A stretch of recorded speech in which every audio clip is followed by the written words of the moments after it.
Selamat pagi anak-anak, bertemu kembali dengan Miss Sari. Hari ini kita akan mempelajari tematik. Ya, sekarang kamu duduk yang manis, ambil buku cetaknya, dan siapkan peralatan tulisnya. Untuk tematik kali ini, ya, kita akan mempelajari tematik tema 2, subtema 2, pembelajaran 5 dan 6, halaman 80 sampai 96. Silakan duduk yang baik dan perhatikan penjelasan dari Miss Sari.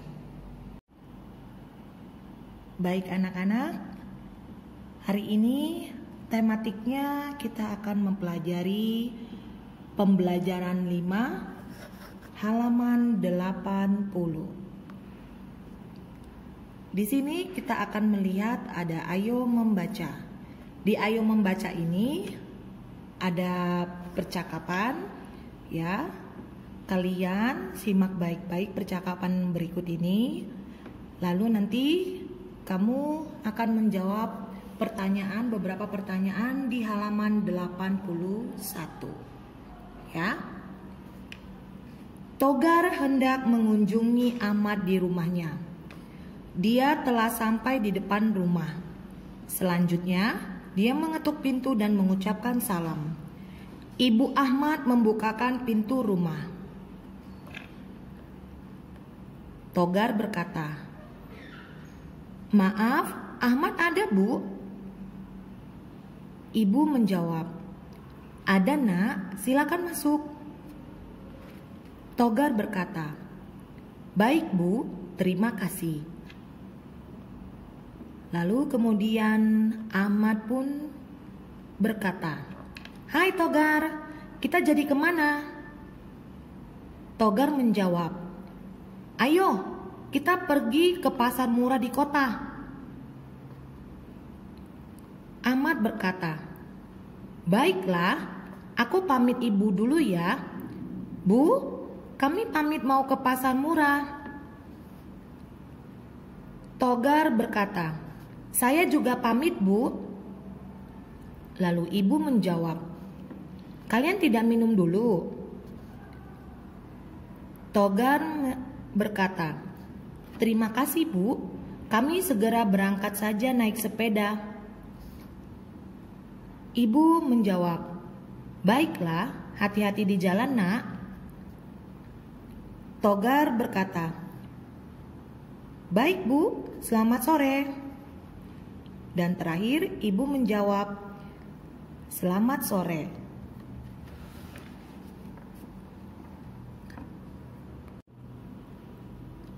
Setelah kalian mendengarkan percakapan yang di halaman 80, ya, nanti kalian coba menjawab pertanyaan yang ada di halaman 81, ya.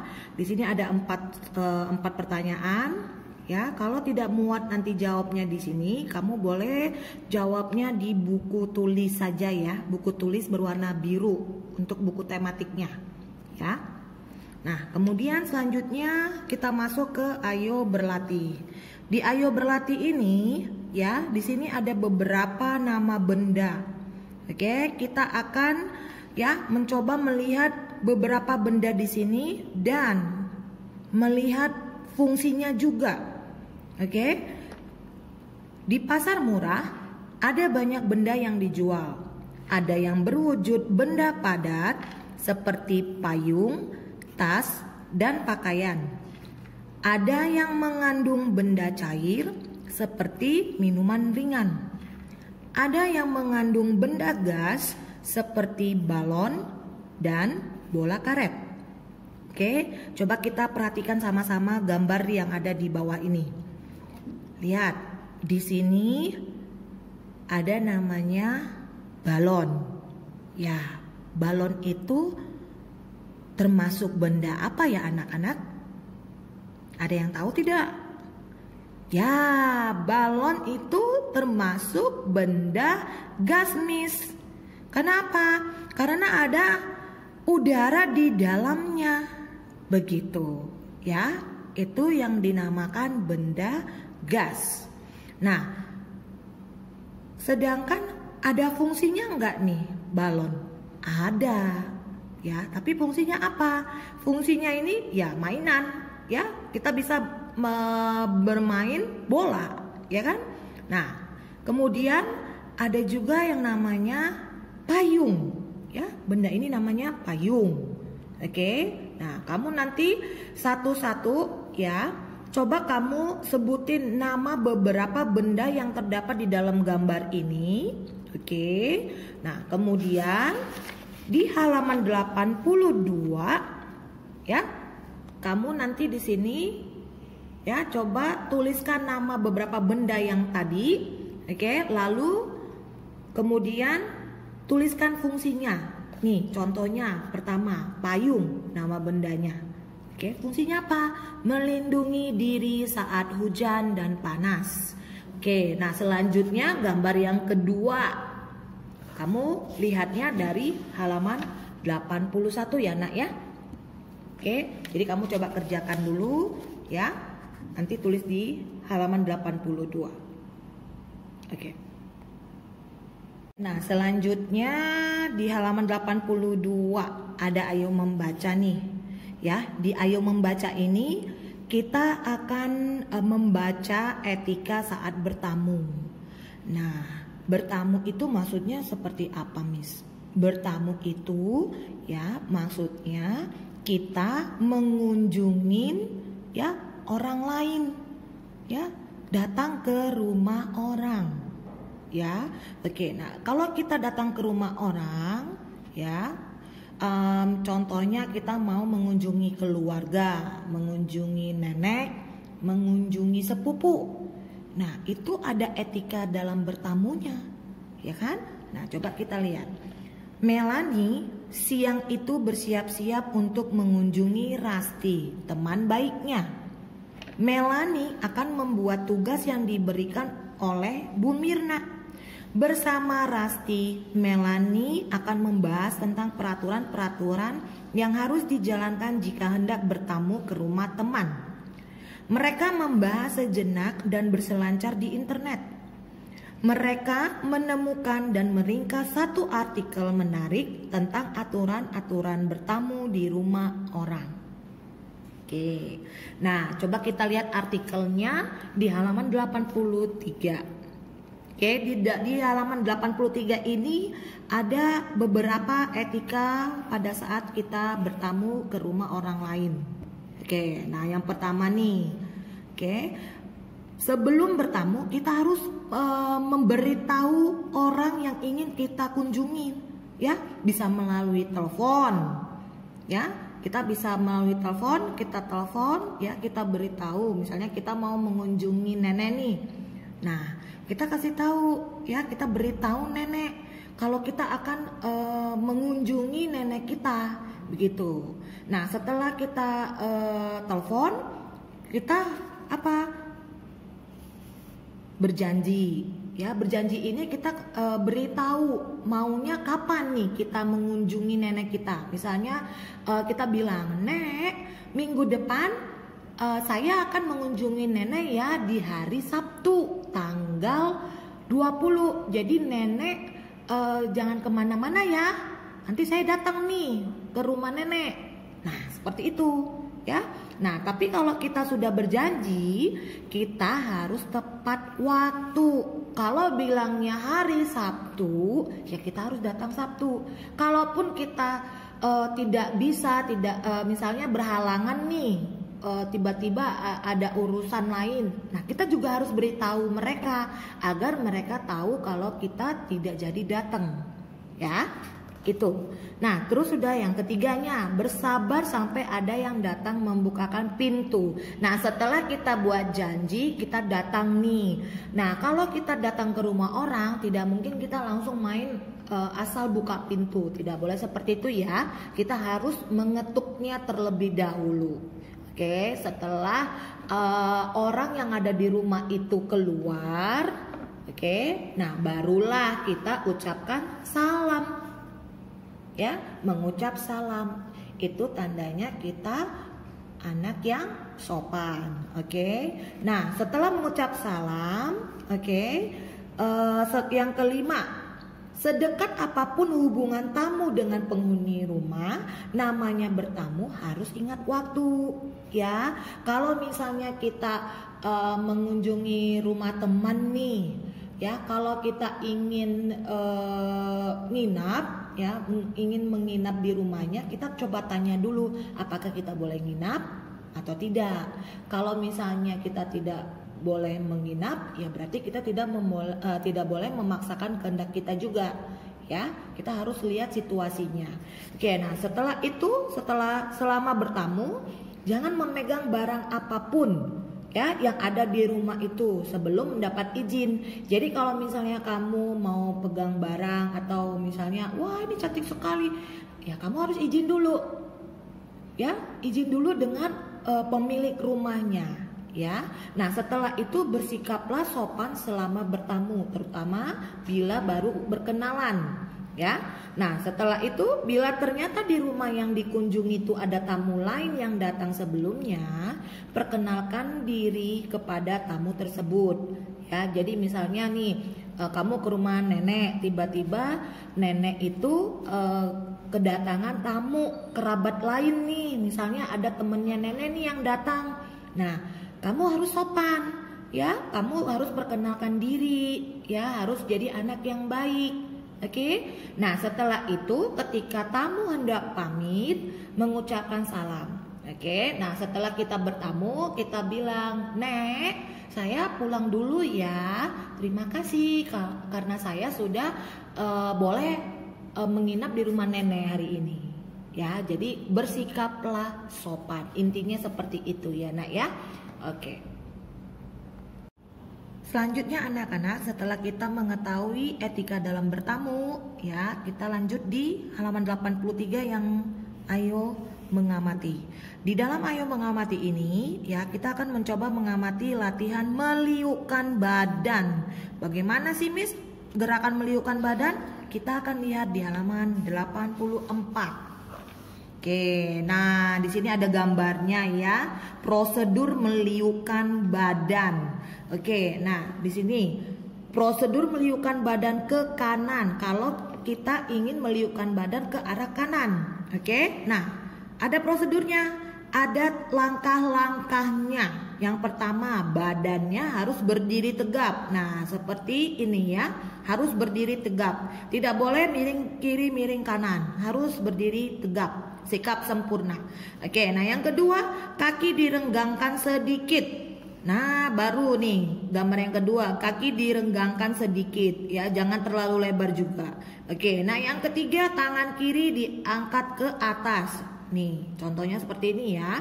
Nah setelah itu, tangan kanan lurus ke bawah di samping badan. Nih maksudnya seperti ini, tangan kanannya, oke, tangan kanannya lurus ke bawah, oke, di samping badan, ya. Nah yang kelima, badan secara perlahan-lahan diliukkan ke kanan. Nih yang seperti ini namanya diliukkan, ya, dimiringkan. Oke, diliukkan itu dimiringkan, ya. Nah setelah itu, tangan kanan semakin turun ke pergelangan kaki. Nih seperti ini tangan kanannya, ya, yang awalnya berada di samping badan, sekarang ya posisinya itu turun di pergelangan kaki nih, seperti ini ya. Oke, nah setelah itu, ini yang tadi sebelah kanan, sekarang sebelah kiri. Prosedurnya hampir sama ya, cuma beda arahnya saja. Yang pertama, badan berdiri tegap, oke. Yang kedua, kaki direnggangkan sedikit, ya. Nah, lalu kemudian tangan kanan diangkat ke atas. Ini yang tadi ini kan tangan kirinya, sekarang ini tangan kanannya. Lalu kemudian tangan kiri lurus ke bawah di samping badan. Nah, seperti ini, ya. Terus habis itu tangan kiri semakin turun ke pergelangan kaki. Nah, ini ya, seperti ini contohnya. Hampir sama dengan yang gerakan meliukkan badan ke kanan. Ya, cuma ini beda posisinya saja. Yang ini di sebelah kanan dan yang ini di sebelah kiri. Oke anak-anak, setelah kita mempelajari pembelajaran 5, kita lanjut di pembelajaran 6 halaman 86. ya. Nah, kita akan coba lihat nih, ayo menambah wawasan. Nah, wawasan itu apa, Miss? Wawasan itu adalah pengetahuan. Oke, bagaimana cara kita mendapatkan pengetahuan? Ya, caranya itu kita harus banyak membaca. Semakin kita banyak membaca, semakin banyak wawasan yang akan kita dapatkan nantinya. Ya, anak-anak ya. Nah, contohnya ini nih. Ya, dengan membaca tentang perubahan wujud pada benda nih. Nah, kita di sini akan melihat, akan mengetahui, akan menambah ilmu nih tentang perubahan wujud pada benda. Oke, nah kita lihat nih perubahan wujud pada benda. Setiap benda dapat berubah wujud menjadi gas, padat maupun cair. Hal tersebut tergantung pada proses yang dialaminya. Faktor yang mempengaruhi perubahan benda adalah suhu. Karena perubahan suhu suatu benda dapat mempengaruhi wujud benda tersebut. Nah, contohnya ini perubahan wujud nih. Awalnya ya, ini kan air es nih, ya, air es, batu es. Nah, batu es ini awalnya dari air. Oke, air yang dimasukkan ke dalam freezer kulkas, ya, freezer kulkas, ya, maka akan berubah wujud menjadi yang awalnya dia benda cair, ya, berubah wujud menjadi benda padat. Karena apa? Karena dimasukin ke freezer. Nah, setelah dimasukin ke freezer, akhirnya dia jadi beku. Nah, jadi beku itu dia termasuk benda apa? Termasuk benda padat. Ya, nah benda padat. Setelah itu, kalau kita masukin lagi nih es batu tersebut yang tadi sudah beku, kita masukin lagi nih ke dalam air, akan berubah wujud tidak? Ya, akan berubah wujud menjadi apa, Miss? Dari yang beku tadi akan kembali menjadi cair. Nah, jadi inilah namanya perubahan wujud pada benda. Ya, nah jadi wawasannya ini kita dapat. Karena apa? Karena kita membacanya. Oke anak-anak, sudah mengerti ya? Oke, nah selanjutnya kita buka halaman 87. Nah, di halaman 87 ini kita akan mengamati aturan yang ada di rumah. Pernahkah kalian berkunjung ke rumah teman kalian? Jika pernah, sikap seperti apa sajakah yang harus kalian lakukan? Ketika berkunjung ke rumah teman kalian, kalian harus menjaga sikap sopan santun. Jangan sampai membuat kegaduhan yang menyebabkan repotnya si tuan rumah. Perhatikan gambar berikut yang menunjukkan ketidakpatutan ketika berkunjung ke rumah teman. Nah, contoh pertama nih, hal yang tidak pantas ya. Ini ada tuan rumahnya, sedangkan ya, si anak laki-laki ini duduknya nyamping. Sopan tidak? Ya, tidak sopan. Karena apa? Karena dia membelakangin. Ya, seharusnya dia harus apa? Mengajak si tuan rumah ini ya untuk ngobrol, ya, berbicara. Nah, itu baru namanya sopan. Kalau seperti ini tidak sopan ya, karena posisi duduknya juga sudah nyamping. Oke, nah yang kedua. Nih, udah dia berdiri ya di atas sofa, terus dia teriak-teriak nih, manggil temennya. Termasuk sopan tidak? Padahal ini kan di rumah temennya nih. Boleh kita tidak teriak-teriak? Ya, tidak boleh. Oke? Saat kita berbicara dengan orang lain, terutama orang yang lebih tua, kita harus berbicara dengan sopan. Ya. Oke, jadi tidak boleh teriak-teriak. Nah, gambar yang ketiga nih, mengetuk pintu. Benar ya, dia benar mengetuk pintu, tapi sambil apa? Sambil teriak. Boleh tidak mengetuk pintu sambil teriak-teriak? Ya, tidak boleh ya. Kalau mengetuk pintu, ketuk terlebih dahulu, lalu kita ya mengucapkan salam. Ya, memanggilnya juga harus penuh dengan kesopanan ya. Nah, terus yang gambar yang terakhir nih, di rumah orang boleh tidak sih bermain ya di ruang tamu seperti ini, berlari-larian? Ya, tidak boleh ya. Karena apa? Karena kalau kamu lari-larian di rumah orang lain, nah maka apa? Kamu akan jatuh ke sandung. Terus nanti mejanya apa? Bisa jadi pecah. Barang-barang di rumah orang lain pun akan jadi pecah. Ya. Jadi intinya pada saat kita di rumah orang lain ataupun di rumah sendiri, kita harus bersikap sopan. Jadilah anak yang baik ya anak-anak ya. Oke. Selanjutnya di halaman 88. Nah, di halaman 88 dan 89 ini kita akan mempelajari tentang yang namanya perkalian. Ya, di dalam perkalian Mrs. Sari tidak bosan-bosannya untuk mengingatkan kalian. Perkalian itu adalah penjumlahan yang berulang. Ingat ya, kalian harus menghitungnya dengan baik. Oke, kita coba lihat. Perhatikan skema berikut ini ya. Perkalian yang hasil penjumlahannya itu sebanyak 20. Ya, perkalian berapa? Nah, di sini ada 10 dikali 2. Ya, 10 dikali 2 berarti ya 2-nya ini ditambah sebanyak 10 kali anak-anak ya. Oke, sedangkan 2 kali 10 berarti 10-nya ya ditambah sebanyak 2 kali. Ya, jadi seperti itu ya Nak ya perkaliannya ya.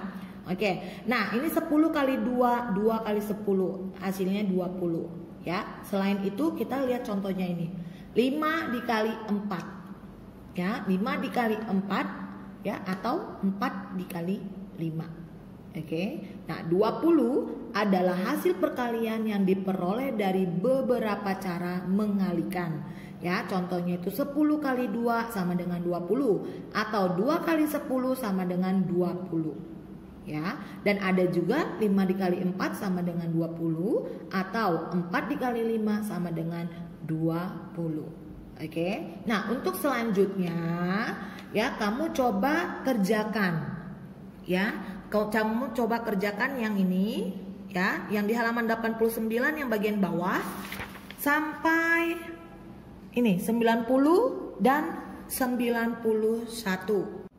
Nah, tadi kan di halaman 89 sampai halaman 91 ini kan di sini sudah diketahui nih ya jumlahnya. Oke. Ya, sudah diketahui jumlahnya. Nah, sedangkan di halaman 91 ini ya, ini ada menyajikan diagram perkalian. Oke, kita lihat yang di halaman 92. Nah, ini belum ada nih diketahui.